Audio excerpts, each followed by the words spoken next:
ساکن شهر مونترال کریستینا پوزیریووا که شهروندی روسیه و کانادا را دارد، در دادگاه فدرالی بروکلین ایالت نیویورک آمریکا اتهام شستشوی پولهای به دست آمده از ارسال مالهای ممنوع برای کارخانه‌های صنعتی حربی روسیه از جمله قسم‌های الکترونی برای هواپیماهای بی‌سرنشین، شبکه‌های موشکی و دیگر تکنیک جنگی را به گردن گرفته است. در این باره روز 12 فوریه سال 2024 وزارت عدلیه آمریکا خبر داد.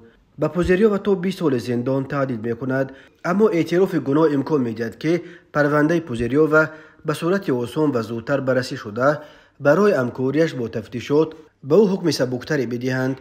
کریستینا پوزیریووا 32 ساله و شوهر 37 سالش نیکولای گالتسوف که او هم شهروندی هم روسیه و هم کانادا را دارد و سلیم جان نصرالدینوف شهروند تاجیکستان و روسیه که 53 سال داشته زاده پنجکینت است، روز 31 اکتبر سال 2023 در نیویورک با اتهام به روسیه قاچاق کردن محصولات الکترونی تحت تحریم دستگیر شدند. در سندهای دادگاهی گفته می شود که پوزیریووا، گالتسوف و نصرالدینوف طبق مصلحت با 4 نفر در داخل روسیه که در شرکت‌های بزرگ الکترونیک کار می‌کنند به کارخانه حربی روسیه مال‌های ممنوع می‌فرستادند.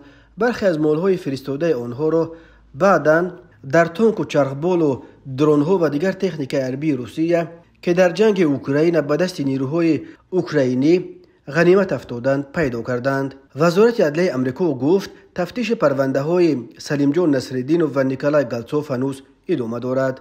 به گفته مقامات آمریکا این سخمه انتقال مال‌های الکترونی به روسیه از ماه ژانویه سال 2022 آغاز یافته. در عموم آنها بیش از 300 بسته محصولات تحت تحریم به مبلغ تقریباً 10 میلیون دلار را به روسیه انتقال دادند. سلیم جان نصرالدینوف 53 سال دارد. او زاده پنجکین و دستپرور دانشکده پلی‌تکنیکی تاجیکستان بوده. در میانه‌های سال‌های 90 برای تحصیل در اسپرانتورای دانشکده راه و نقلیات مسکو به پایتخت روسیه آمد و بعد ختم تحصیل در مسکو ماند و در اینجا به فعالیت علمی و تجارت مشغول بود. چند سال پیش سلیم جان نصرالدینوف همراه اهل خانواده‌اش به آمریکا کوچید و در نیویورک کار و زندگی داشت. نمایندگان جمعیت تاجیکان آمریکا سلیم جان نصرالدینوف را همچون یک مرد مهربان، حلیم و مؤدب توصیف می‌کنند و می‌گویند که در تقریباً همه چاره‌بینی‌های فرهنگی جمعیت فعالانه اشتراک می‌کرد. آنها در حیرتند که سلیم جان نصرالدینوف چگونه به دام چنین معامله‌های مشکوک افتاده است.